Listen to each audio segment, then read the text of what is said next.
Or you just, oh, that's a, oh my God. That is a good fish. There's a tap. There's one. There we go. There's one. Got him.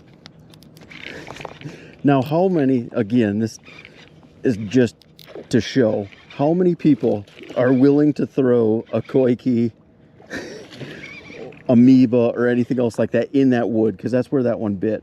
Welcome back, everybody. So I'm super excited to be out fishing today because I might have found the best way to rig these urchin baits, and it might be the last video you ever have to watch on how to rig them. But before we get into that, we are on the road to 5,000 subscribers, and as soon as we get to 5,000 subscribers, we'll be doing a giveaway over on Instagram. So love doing giveaways, so make sure to hit that like button, subscribe if you haven't already. But let's get into it. All right, I don't think there's been a great consensus on how to rig or hook these urchin baits. When they first came out, a lot of people just ran single hooks through them. They were the TPE materials. They ran every kind of single hook you possibly could through it, and it didn't have the greatest hookup ratio. Then people started putting on treble hooks, which increased the hookup ratio a little bit, but I noticed a ton, and I'm sure a lot of other people did too, is the fish has a ton of leverage, especially when it's jumping, so they would end up throwing that bait. Along with that, if you deep hook a fish with a treble hook, mortality is pretty high up there, so not ideal as far as that goes. Then they started making the specialty hooks, like the core tackle and everything else like that, but I've never used them. I've heard a lot of people like them. A lot of people don't, because they still end up with deep hooking fish. You still end up with tongue hooking them. You still end up with them being able to throw those hooks a little bit easier. So most recently they came out with the frog hooks through them, which obviously, you know, they're a little bit more expensive. It might not be super easy to find now that everybody's trying to use that, but it still presents its own issues too.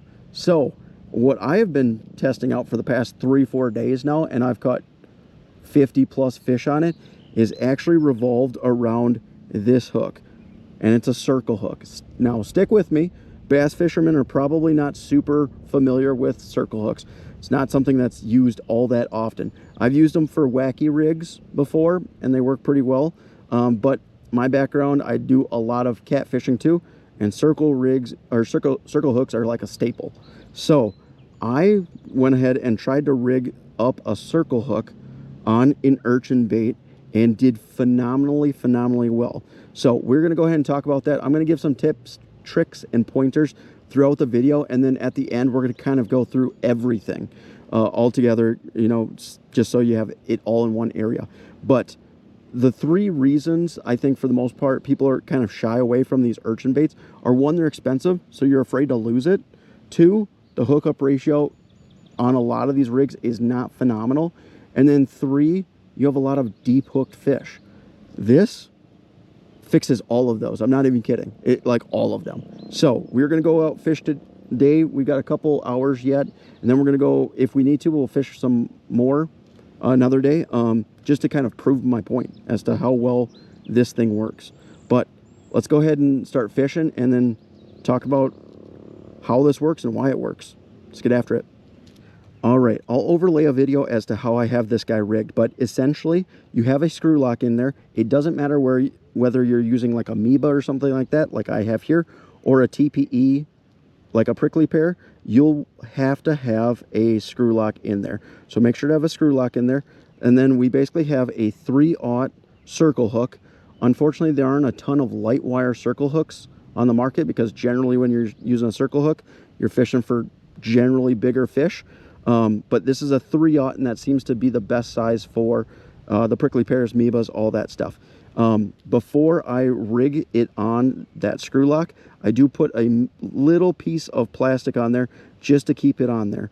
The 3/0, I don't put a piece of plastic on the other side, and I'll explain why. But the 3/0, the barb honestly does a phenomenal job of keeping it pinned like that. I don't put a piece of plastic in there or on the other side of the amoeba, because I want this thing, or urchin bait, because I want this thing to be able to move any which way. And that is basically because of how a circle hook works. So a circle hook, again, if you've never catfished or something like that, probably haven't used circle hooks a ton. Has somebody probably come up with this already? Sure, I'm sure there's probably somebody, but I haven't heard many people talk about it. So as far as a circle hook goes, basically when a fish picks it up, they start to swim, that bait will perfectly lodge into the side of their mouth. Perfectly, almost every single time. You'll almost never have a deep hook fish. It's very difficult to do. It is possible, but you want this bait to be able to have all the freedom and move so that circle hook is able to pin them in the side. It's not the most fun way to fish, I'll give it that. So if that's something that you guys are super into, as far as like just the fun of setting a hook, which I love to do also, this isn't it, because using a circle hook requires a special or a certain type of hook set. So that is basically how we have it all set up as far as that goes. Again, when you're using a circle hook, usually it's pretty undisputed, the best knot for that is a snell knot. If you guys don't know how to tie a snell knot, let me know in the comment section below, and I can most certainly put a video of that on there. But snell changes the pressure, or how the pressure is applied to the hook, and it helps with hookup ratio. So that's what we have set up. Pretty simple, but let's go ahead and start chucking around, and then we'll talk more about this and kind of show you guys how we fish it, or how we at least catch them. All right, so the first reason I had given earlier as to why I think some people kind of shy away from these urchin baits is obviously the price of them, not wanting to lose them. Again, this fixes that problem, because if you're fishing near wood, or nervous about fishing near wood or anything else like that, because you might get hung up, this rarely gets hung up. It's possible, but you don't have an exposed hook point to grab onto wood. So if you're running against wood, it is not going to grab onto that. I actually have noticed over the past couple of days, it does a little bit better, not entirely, a little bit better through grass too. It doesn't hang up as much. So you have a little bit more legitimate fishing time with this bait in the water being presented the way it should be. So you don't lose them nearly as much as to wood. You don't get them caught up in rocks nearly as much. Those other hooks, regardless what kind you use, those hook points, when they're touching bottom, if there's rocks and stuff like that down there, they're getting blunted. This doesn't do that, because that hook point is pointed in. The only thing it's grabbing onto for the most part is a fish's mouth. So you are able to keep baits for a little bit longer, because you don't have to worry about getting them all hung up and whatnot. You can feel a little bit more confident fishing it near wood, because again, you're not going to get hung up very often. It's possible, but pretty difficult to do. So you can fish it in more areas than you probably have been comfortable doing in the past. So that is one reason that this hook essentially fixes for a lot of people, and myself included. I'm much more comfortable fishing this there near brush piles and stuff like that, because again, I know it's not going to get hung up nearly as much. But that's the first reason this is better. There's a tap. There's one. There we go.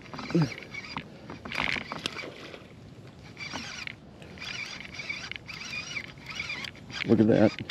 Jumped. Oh, a little close.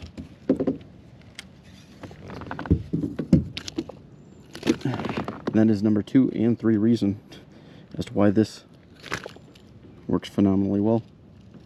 Hooked it right in the corner, right where it should be. Not coming off. There's one. Got him. Now, how many, again, this is just to show how many people are willing to throw a koi key, amoeba, or anything else like that in that wood, because that's where that one bit. Perfect. That was in the lip, which is a little abnormal, but I'm sure that's probably because he ran into some stuff. Now, nice little 2-pounder. Oh. Now, like I said before, people are afraid to lose these things. I think a lot of people are. I would be too when it's a $20 lure. I wouldn't ordinarily be throwing this over there by any means. But because of this hook, I am not concerned about that, because I know it's not going to get hooked. I mean, it's possible, don't get me wrong, but that one, again, so you're throwing this thing into wood, which you ordinarily probably wouldn't be with any of those urchin baits, so you're able to provide this or show this in areas they probably haven't seen it a ton. That fish was hooked perfectly in, that was the lip, but we're not talking the tongue. It wasn't deep hooked or anything else like that. It jumped, and I have no concern about it throwing this bait. Now, when you are throwing a circle hook near wood, you do want to be careful, because it is a slow hook set. And so if you have a big fish, there is an opportunity for it to go ahead and run into some wood where you're going to get hung up. Not necessarily the hook by any means, but your line and everything else like that. So you do want to be careful with that. Those hook sets are slow. But again, we're not deep hooking fish. We're putting it in places that they probably haven't seen it a ton. And hookup ratio, again, today is 100%. After we were fishing with it for, I think, 3 or 4 days, and I've caught 50, I've missed all of like 1. And occasionally they'll pick it up and like drop it, but again, that's not going to change regardless what kind of hook you have. But one thing I have noticed with it, when they pick it up and drop it, since you aren't setting the hook necessarily, it's not an aggressive thing, and it's just kind of like being pulled away, those fish will come back and get it again. So again, like when you're setting the hook on any other sort of bait, any other sort of hook, you're ripping it out, and those fish are darting away if they didn't get hooked, or if they got skin hooked, they're not biting again. This thing, if they don't get hooked and it's just kind of floating away from them, they'll come back and bite it again. So again, another reason as to why I think this is the best rig. The reason I do put a piece of plastic on the top, it kind of showed there, I didn't show it great, but this thing will slide up. So it'll slide up. It won't, like that barb will keep it from sliding off. You always can put a piece of plastic on the bottom, but just make sure that those are far enough apart for that urchin bait to move around and hook the corner of the mouth like it's supposed to. But yeah, I don't want the urchin bait sliding all the way up the line. It's probably not a bad thing, but you're just going to end up with it probably getting beat up a little bit more often. And when you're not setting that hook into that fish, you don't have that ridiculous amount of pressure coming through it. So those baits are going to stay a little bit longer. They're going to be a little bit more durable. Obviously the TPEs are super durable, but for like these Mebas and stuff like that, you aren't setting a hook pressure through there, so you aren't hooking into the appendages, you aren't ripping out of the plastic, so they will last longer too, which is, again, goes into like the first point as to why some people are hesitant to use it, is just how expensive it is. But if they last forever, and I've caught, again, 50, 60, 80 fish on this, and it's still very, very much usable. So let's go ahead and keep fishing, see if we can get a couple more before dark, and depending on how many we catch, we will most certainly be back out again. I still do the next one, and we'll try and show it a little bit better as to how to set the hook, but let's catch some more. There's one. All right, so for a hook set, you basically just reel and lean into them. Well, that might not be a pet fish. That's all you do is when, especially when you're giving them a second or two, like normally with any other sort of hook, and that's typically what's caused those deep hooks. Basically, you're not going to do that with this. You're still going to give it the time, the extra second or two, but you're just not setting the hook, and you just either lean into it, or you just, oh my God, that is a good fish. You either, oh, what, right where it's, ow, right where it's supposed to be, right in the corner. Oh my gosh, that is a good fish. I'm telling you, it works. We're gonna get a scale on this guy. This is close to where we caught the 4-pounder the other day. I don't think it'd be the same fish. Where's our scale? Come on now. But yeah, you just lean into it. You can either kind of lean into it, or you can reel quickly. And both of those will turn that hook inside the fish's mouth and peg it right in the side. All right, zeroed out. All right.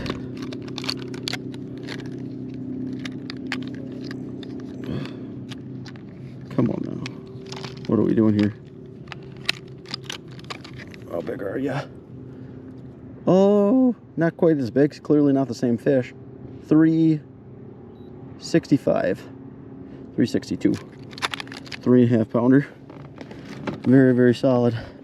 All right. Big girl. All right. Let her go. And she's off. All right. Well, there we go. But yeah, it's just an interesting way to fish. You never want to set the hook on this. If you set the hook, oh, boats flying by, loud as can be. If you set the hook using this, a circle hook, you will miss the fish 90% of the time. If you end up hooking any, it's purely because of luck. So most certainly, it's just a little bit of a lean or just a quick reel, and it will go ahead and get that hook exactly where it's supposed to be. Well, that was a surprise. Good surprise. Let's see if we can't catch one or two more before dark, and then we're kind of, just to prove our point, we'll go to another spot, see if we can't catch more fish. There's one. All right, give him a second, and now pull into him. There we go. And again, jumping does not matter if they jump or not, because you are going to hook them almost every single time in the corner of the mouth.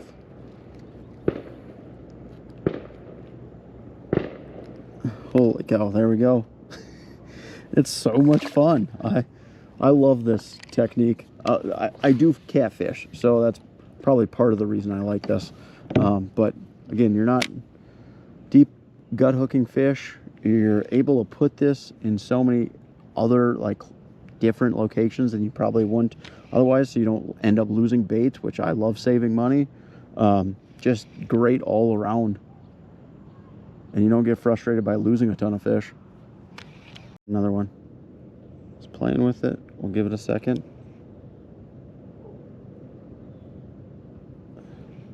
Is it coming towards us? Nope. There. All right. Get him. Got him. Got him. That doesn't feel too bad.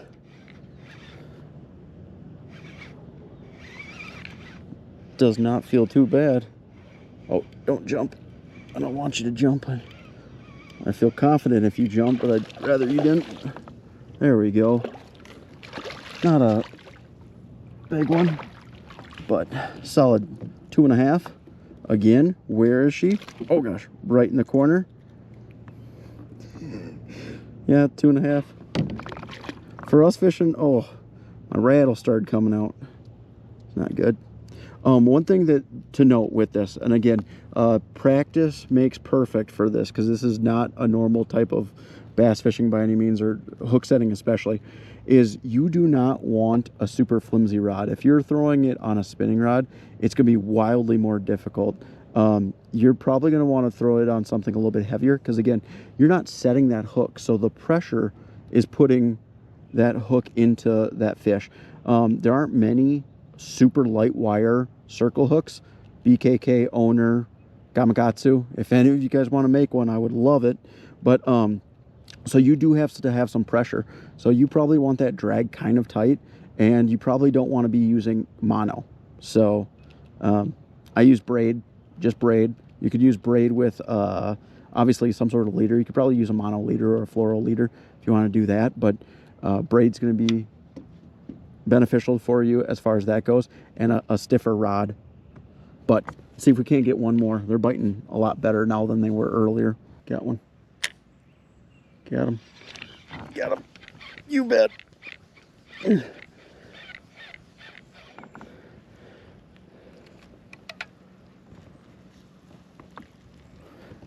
He's in there somewhere. Look at that guy. I knew I felt him. That's what I'm saying. You can catch small fish on this guy too. In that thick stuff. And that was just... So it is insanely hot out today. Look at that guy. So these fish are going to be sitting in shade lines, weeds, underneath trees, pads, all that good stuff. Not an area that you're typically throwing an urchin bait. But I don't know that there, again, is a hook that I would feel comfortable throwing in all of this stuff other than this guy. it'll definitely get caught up in algae, especially like the appendages for sure. But throwing up into wood, like real shallow wood and stuff like that, there's not another lure. I did not think I could be more excited about this bait until I got a package in the mail. And I got some new hooks, some more light wire hooks. They aren't like the catfish hooks that I typically use and stuff like that. And these things are awesome. So I got the BKK ones, the owner ones, and the Gamakatsu ones. And they are much lighter wire. Should take a lot less pressure to put that hook into the corner of a fish's mouth. Now with that being said, because they aren't the catfish ones and they are lighter wire, that barb is much smaller on these guys. So you will have to put a piece of plastic in the front or closer to the eye of the hook, and then also one behind it to kind of keep that on, because you could potentially lose it. But all right, it is super hot out right now, so let's see if we can't get a couple more. Hopefully it picks up closer to dark, but this is tons of fun. I don't know how many times I have to say it, how great this hook is, but yeah, let's get after it. There's one. Get him. Oh, oh, is that a better one? Oh, we're being pulled. Kind of feels weird, to be honest. There's a bass. Oh, again, not afraid of a jump or two. They generally have it. Oh, we're being pushed by the wind. Look at that. Right in the corner. Just how it's supposed to be. There's a 2.5. Solid. It's been kind of rough to find these fish because just how hot it is, but we'll get him back quick. There we go. There's one. Let's get it. Get him. You bet. Little guy. They finally might... Hey, oh, that's not too bad. Bigger than I thought he was. They are finally coming alive. Multiple jumps. Still hanging on. Where is he? Oh gosh. Where are you? Oh. Many a jumps and we're still hanging on. I'm just trying to lip you, buddy. All right. Now you're just showing off. There we go. That one was in the lip.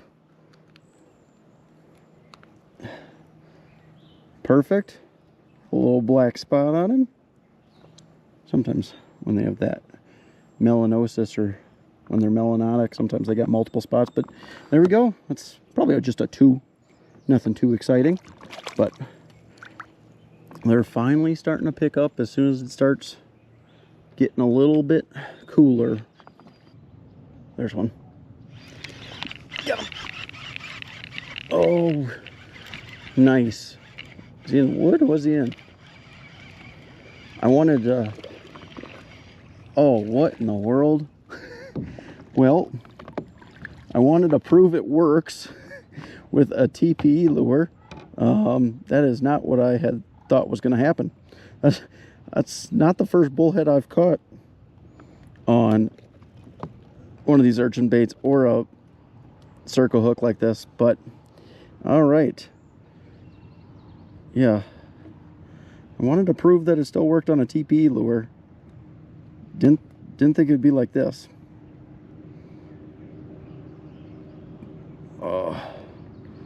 These rubber mouths are essentially what these circle hooks are for. And when they get stuck, they do not come off. This might be fun. All right. We got him undone. Clearly it works for TPE lures also. Yeah, I'd been fishing with amoeba so much the past couple days that I figured I should throw it on a prickly pear or something like that to show that you can catch them, certainly, on this guy also. It is most certainly more difficult to get a screw lock in here, but it's possible and worth it. Let's see if we can't catch one more before dark.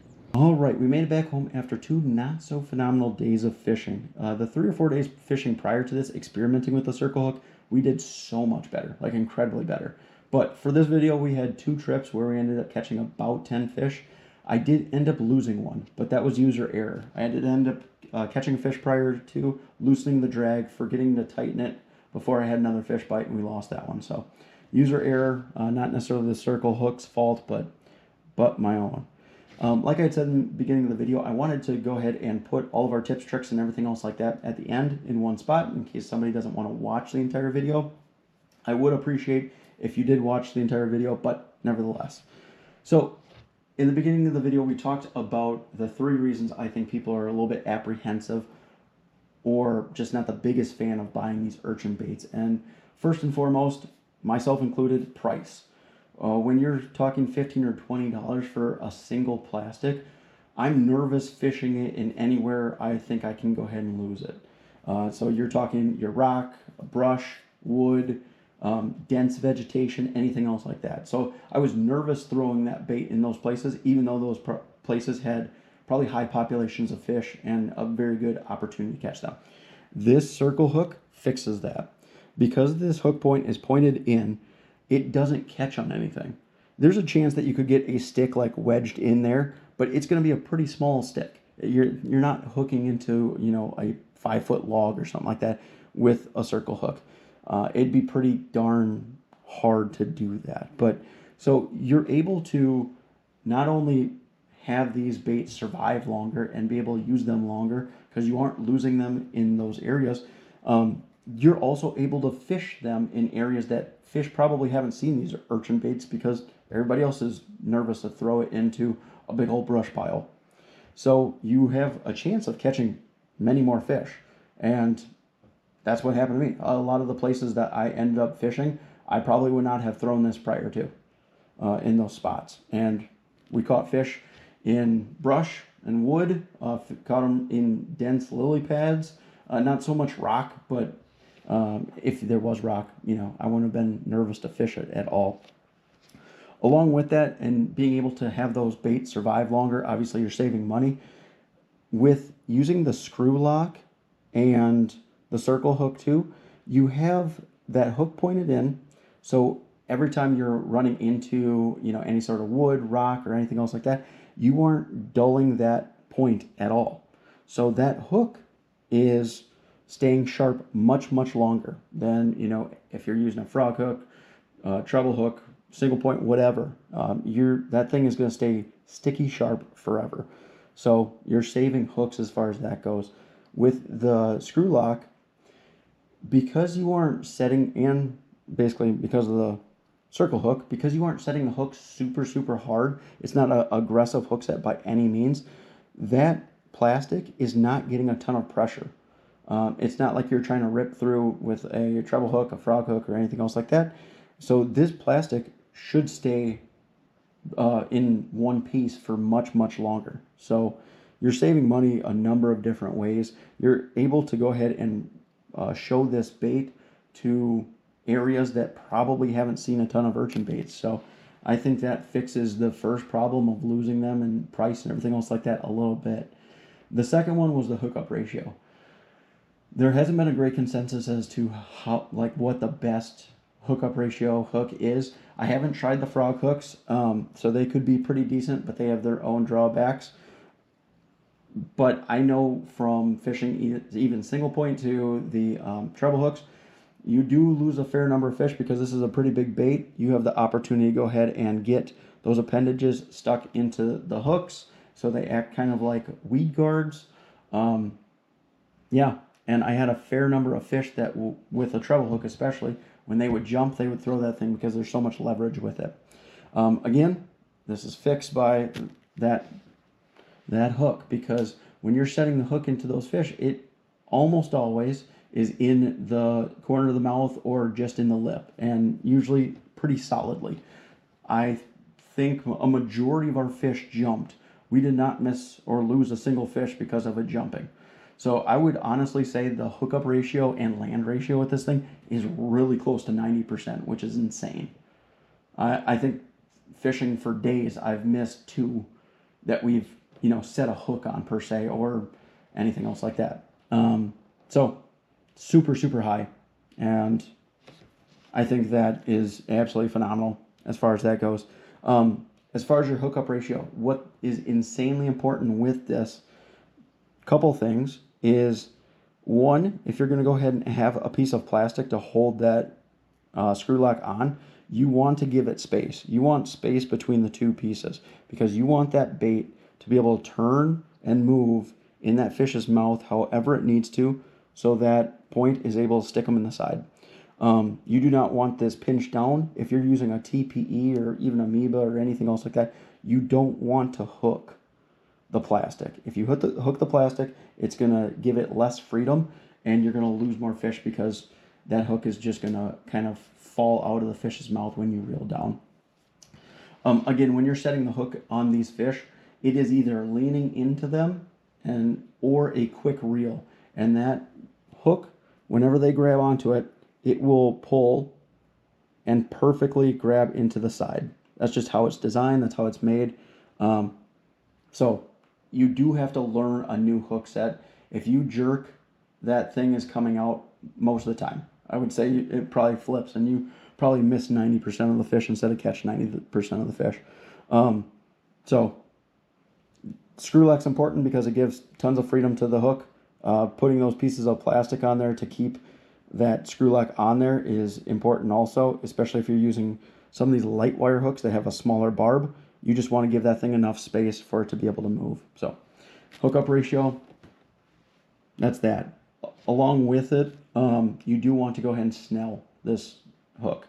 I think it's pretty undisputed that the best knot for a circle hook is a snell knot. You can use a polymer or a fisherman's knot or something like that too, but I think this is by far the best hookup ratio is when you snell it, just because of how it puts the pressure on the hook shank and turns that bait or turns that hook into the fish's mouth a little bit better. If you guys want me to show or put out a video of how to snell a hook, I most certainly can go ahead and do that. I can make a short or something like that. Just let me know in the comment section below. But that's number 2. I think you have phenomenal hookup ratio with this thing. It is also, it's a light wire hook, but it's not like spinning rod light wire. So you do have the opportunity to fish that in some thicker cover and everything else like that, because you don't have to worry about a hook point that's bending out or anything else like that. So you can fish it in more dense conditions, thicker brush, that sort of thing, and you can fish it with heavier line too. So there's that.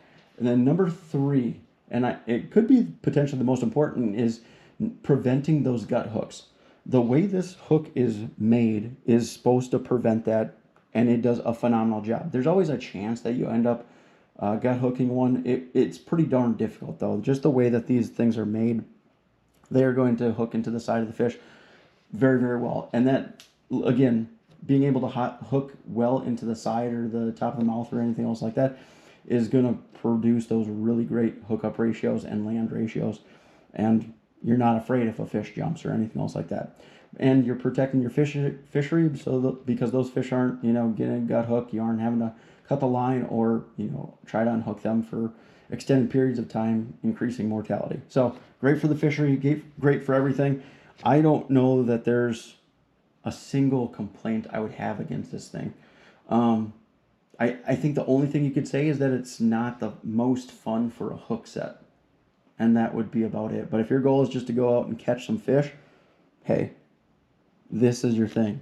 I'm sure there'll probably be somebody that has probably been putting these urchin baits on circle hooks probably since 1952, but this is more for if people haven't thought about it, if people, have never really tried circle hooks. I'm sure there are probably plenty of bass fishermen that don't really ever think about using circle hooks just because it's not super, super common. That's for anybody else. So if there's anybody that you think would benefit from this video, and is nervous about using a koi kick or amoeba or a prickly pear because they're afraid of losing it, show them this video. But as far as the setup for everything, again, we just have a screw lock, spring keeper, whatever you want to call it. I use the large size from VMC. That always seems to work really, really well. I have a couple pieces of plastic. I use plastic tubing. You can use bobber stops. You can use whatever. you're going to put one on the shank, and then after you run that hook through your spring keeper, you're going to put one on the top. And again, you're going to leave enough space for that bait to move around freely. Do not hook through the plastic, because if you hook through the plastic, it reduces the freedom of that hook and you will lose more fish. And then lastly, make sure to snell that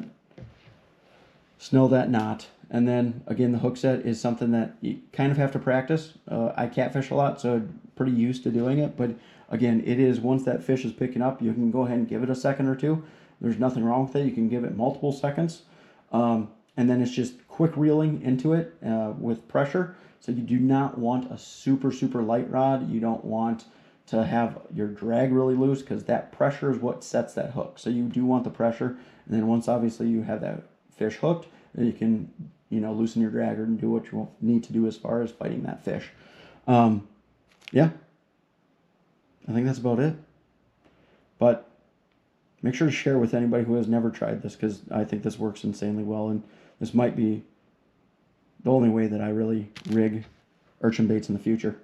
The hooks that I have used, these I just got in the mail, but it's the BKK Mutsu circle. I have the owner Mutu light circle hook, and I don't know where I lost my Gamakatsu, but I had a Gamakatsu 3/0 octopus circle hook also. These are probably the lightest wire hooks I've been able to find on the market, and insanely sharp. They're going to do phenomenal for you. You can use the catfish hooks if those are a little bit easier for you to find, but those are thicker gauge, so you're going to have to put more pressure to get that hook to be driven in. But if there's anything I missed, if you guys have any questions, by all means go ahead and comment that in the comment section below. But as always, if you guys like the video, if you wouldn't mind liking, and if you want to see more videos like it, if you wouldn't mind subscribing, that'd be greatly appreciated also. Till next one.